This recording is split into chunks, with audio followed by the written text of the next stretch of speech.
We live in a world of mass communication, smart technology, and an abundant amount of information.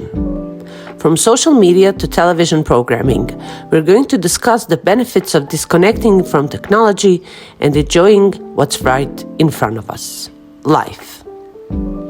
Learning how to disconnect can allow us to be more calm, focused, relaxed, and happy.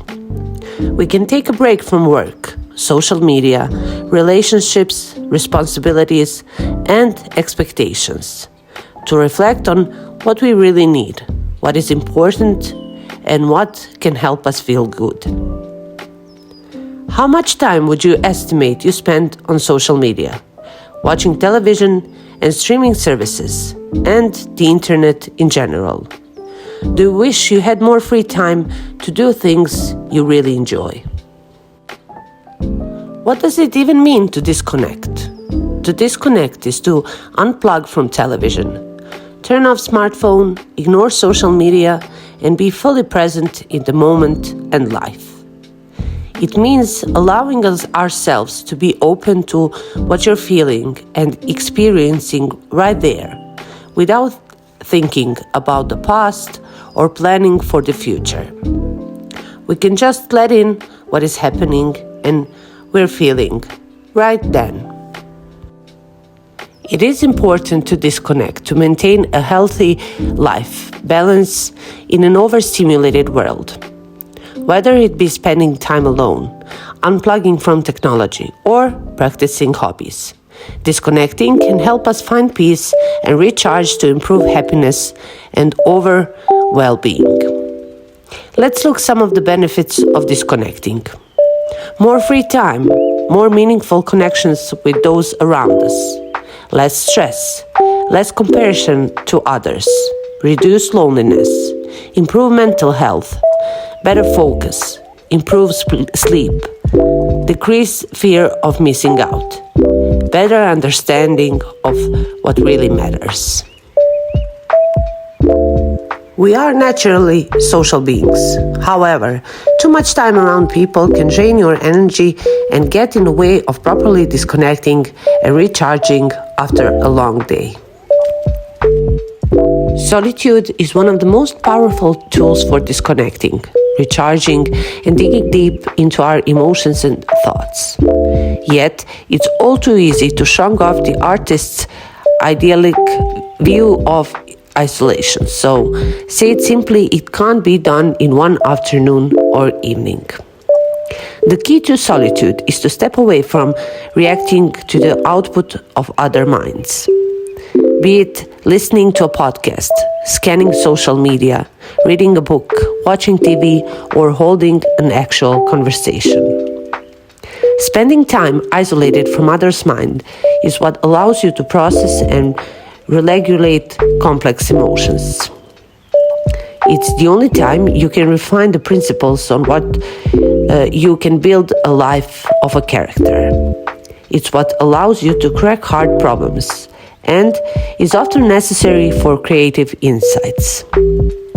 If you avoid time alone with your brain, and your mental life will be too much fragile and much less productive. You can also work on a hobby or learn something new. It might seem counterintuitive that more effort will help you recover from your workday, but that's exactly what researchers have discovered. By engaging in activities that you enjoyed, you can also challenge you, will be able to disconnect more fully from work. Mastery experiences are engaging, interesting things that you do well. They're often challenging, but it makes them mentally absorbing and all the more rewarding when they're proficiently executed. You can also create a shutdown ritual to disconnect from the workday. The final aspect of successful recovery from your workday involves being in control of how you spend your time, energy, and attention. For people who don't have much control of what happens at work, or whose work-off schedules are filled with family duties, other obligations or chores, being able to control their time on their breaks is both liberating and restorative. Establish a closing ritual. Know when to stop working. Try to end each workday the same way too. Straighten up your desk, back up your computer, make a list of what you need to do tomorrow.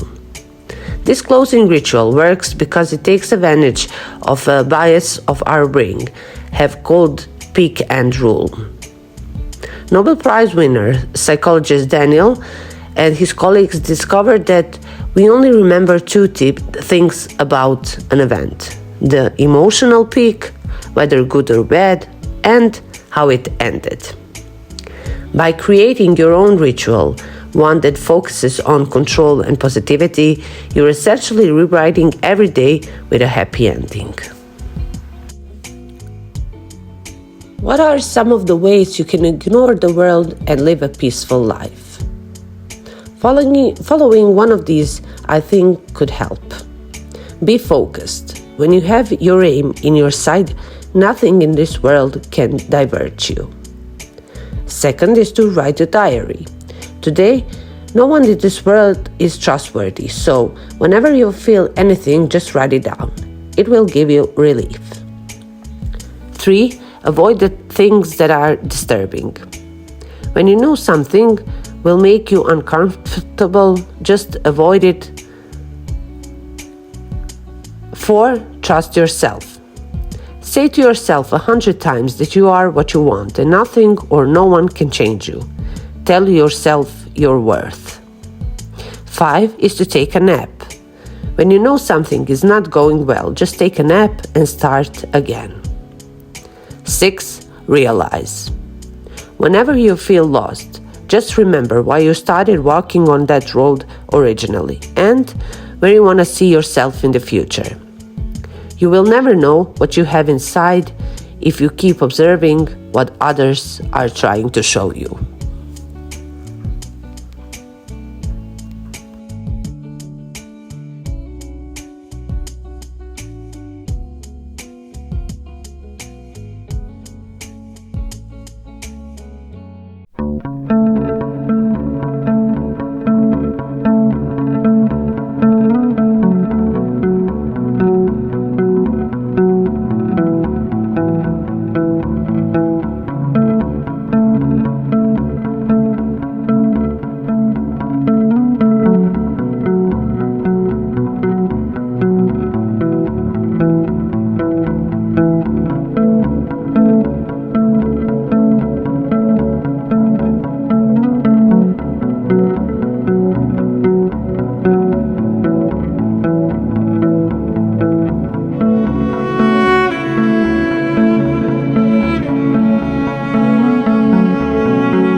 Just remember, no one in this world can control you more than yourself.